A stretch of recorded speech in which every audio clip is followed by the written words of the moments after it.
As Mark Twain said, faith is believing what you know ain't so. This is Freethought Radio. And welcome back. I'm Laurie Gaylor. And I'm Dan Barker. Our guest today is Sammy, an ex-Muslim atheist, artist, and activist who grew up in the United States as a first-generation South Asian Muslim immigrant. She left Islam over a decade ago, and if you ask her why, she would reply, because she's a woman. In 2022, Sammy launched Haram Doodles, a collection of haram, which means forbidden, doodles, comics, stories, and memes that she creates in collaboration with courageous ex-Muslims using a humanist and sometimes cheeky approach. Haram Doodles are freely and publicly available online and in protest of Islam and its strict rules and restrictions on freedom, gender, sexuality, critical thinking, science, art, and life itself.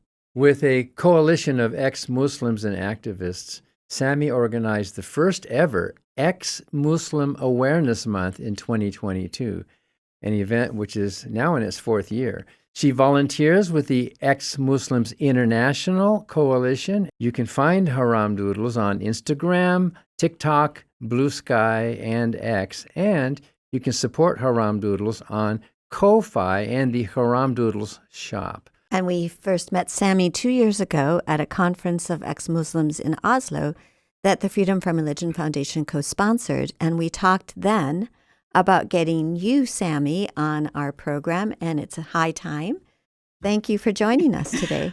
Hi. So nice to be here. Thank you for having me. So you've coined a term. You call yourself an artivist. What does that mean? I couldn't quite get myself to call myself an artist or an activist, and I think I'm still just becoming comfortable with both of those terms. I was never professionally trained as an artist. It's something that I loved doing as a kid. And then activist, I think I'm just getting a little more comfortable with it because at the end of the day, I am trying to push for social change, and I think I can call myself kind of a cross between the two. So kind of came up with artivist. Artivist. What is on your shirt that you're? Oh, this is one of my doodles. I will get up and show you. This is my version of Satan. Actually, it's got a little man bun here as well. That's cute. So yeah, I do a lot of doodles. I haven't drawn God yet, but I have drawn the other characters. So you must know what God would look like, huh? Well, I have a version of him in my mind. That's definitely haram in the Islam religion. So, Sammy, I think pretty much everything I'm doing is haram at this point. Can you share a little bit of your personal story before we go to your artwork, which I know also tells your story? Sure. Yeah, absolutely. So I grew up in the U.S. as a kid. We moved here I guess I was about 6, 7 years old.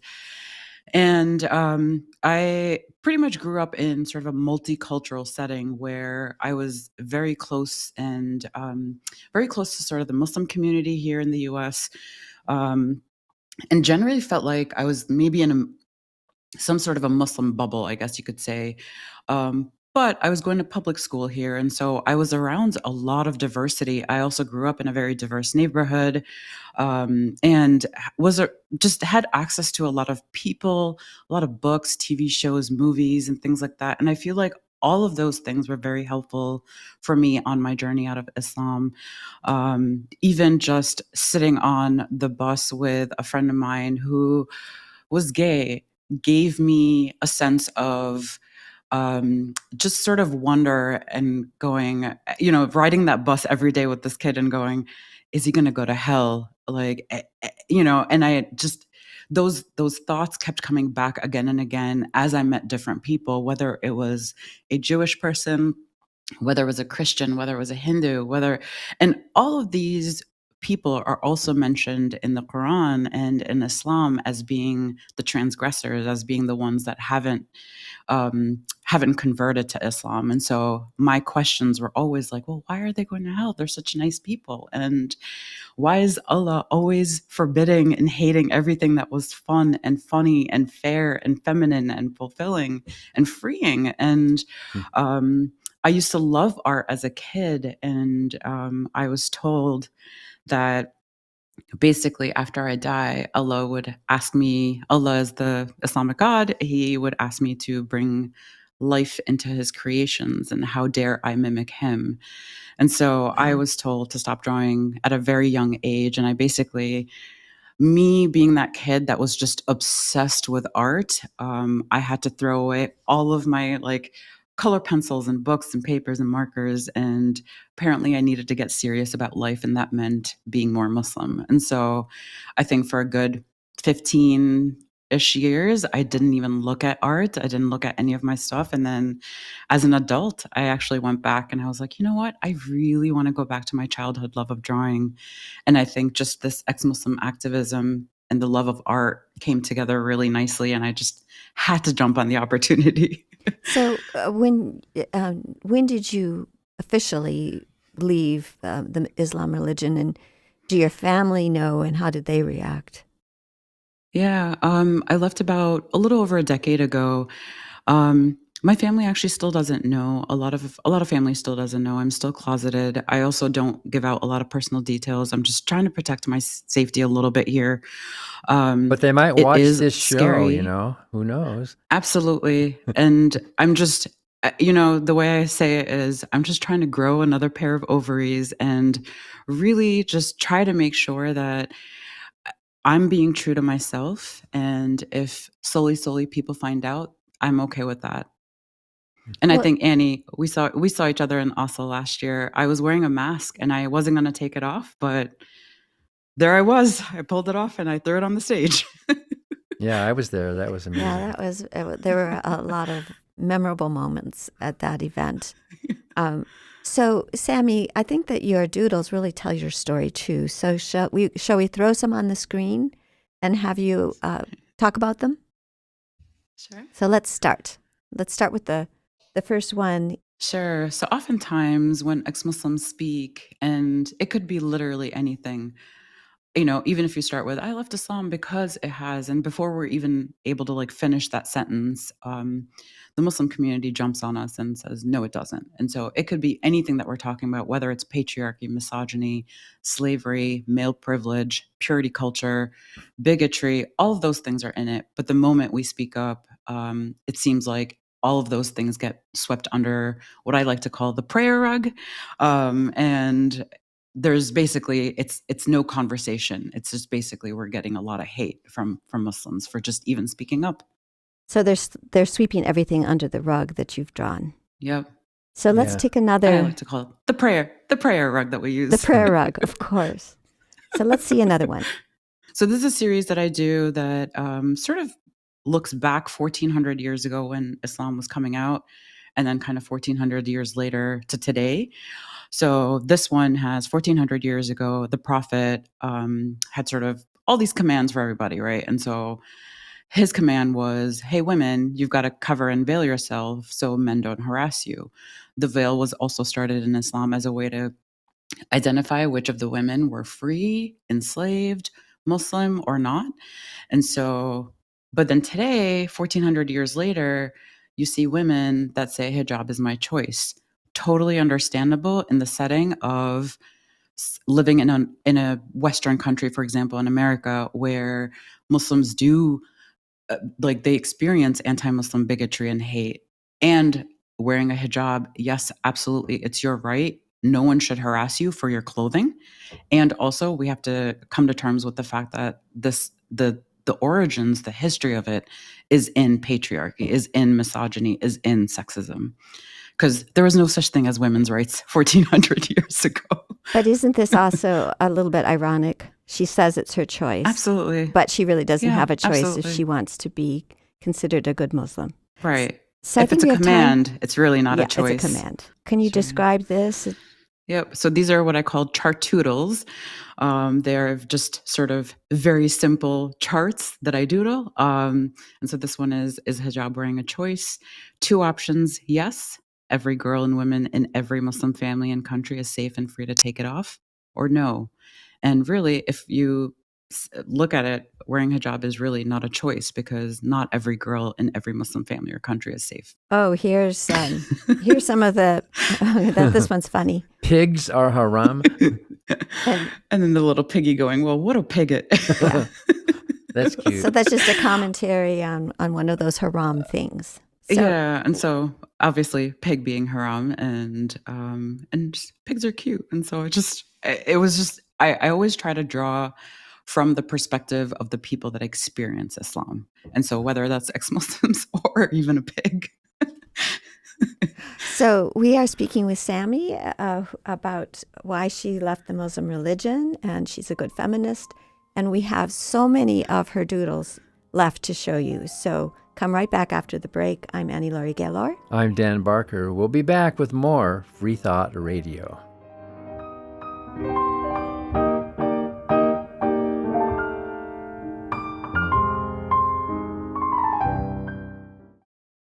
If you'd like to stay up to date on FFRF's activities, subscribe to Freethought Today, published 10 times a year. It includes church-state separation news, columns about non-theism, a freethinker's crossword puzzle, and so much more. You can learn more at freethoughttoday.com or ffrf.org.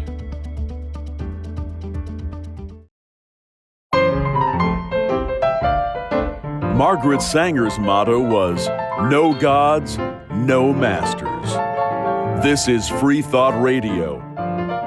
No gods, no masters. That's appropriate for today's interview. Welcome back. I'm Dan Barker. I'm Laurie Gaylor, and we are speaking with our guest, Sammy, who is an ex-Muslim and calls herself an artivist, an activist, and an artist. And we've been looking at your fascinating doodles, your haram forbidden doodles. And we'd like to start this segment with something you've drawn of Betty Lashkar, who is a Moroccan who's been imprisoned for blasphemy because of her criticism of the Muslim religion. And can we see that?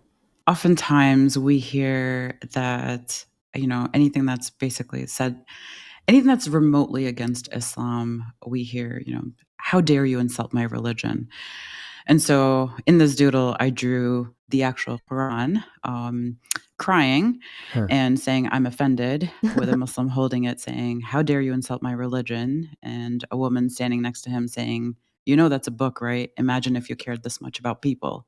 That's wonderful. And I really drew this for sort of what was happening with Betty, because it went from her wearing a T-shirt, not even in Morocco. She was actually wearing that T-shirt at an event in the UK where I was also in attendance. And you can see on the picture on the right, that's actually a picture from that event.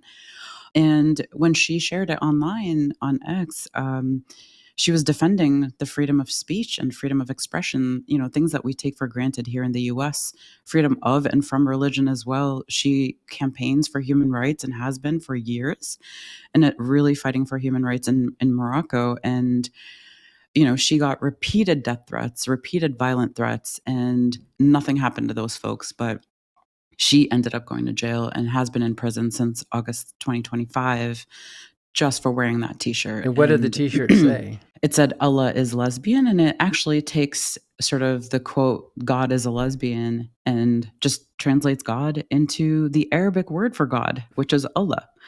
And unfortunately, Islam apparently owns the word Allah. And so, she, just for writing that on a T-shirt, and anyone can have any sort of meaning that, for God, whether that's a woman, whether that's, I don't know, gay, whether that's a man, whether that's anything or nothing, right? Like, we can be atheists and we can be theists, but I think for her, it really just landed her in the middle of a lot of politics also going on in Morocco, and really strict blasphemy laws.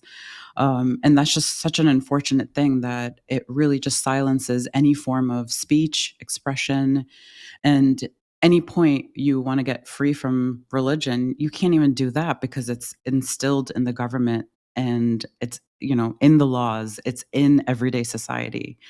And so the backlash that she got through just that one t-shirt it was really just shocking to see and also not surprising at the same time. And apparently she didn't even post it herself. Well, Somebody she else. did at the end. At the end? Yeah. No, she got kind of posted angry that about photo. the death threats and decided to post it. Well, and it wasn't even that she got angry at the death threats. This was even before that. She shared that photo on X and just said, "Hey, I defend my right to expression and expressing myself however I want. And we fight for human rights. And I make t-shirts." And this was one of those t-shirts that she made. And it's just unfortunate that so many Muslim countries and honestly Muslim homes also have blasphemy laws. And that was one thing that I struggled with even in my home and in my community was, very hush hush, but there's an anti-blasphemy and anti-apostasy law around you at all times. Well, we are working to free Betty, and let's take a look at some of your doodles that are about how you felt when you left the Muslim religion, or what happened to you. Yeah. Usually when someone becomes Muslim, there's a lot of praise, a lot of love, a lot of, Islam is, it's great. You're going to go to heaven. There's a woman in the background going, "I have a son."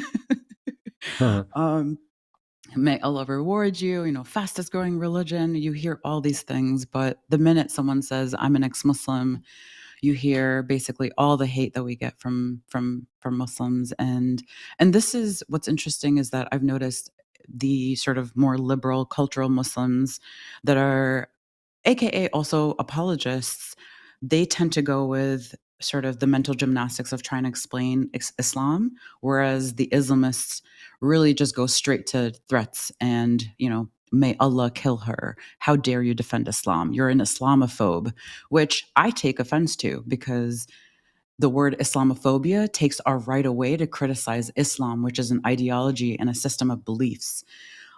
Call it anti-Muslim bigotry and call it anti-Muslim hate here in the US or any of the countries that have a Muslim minority.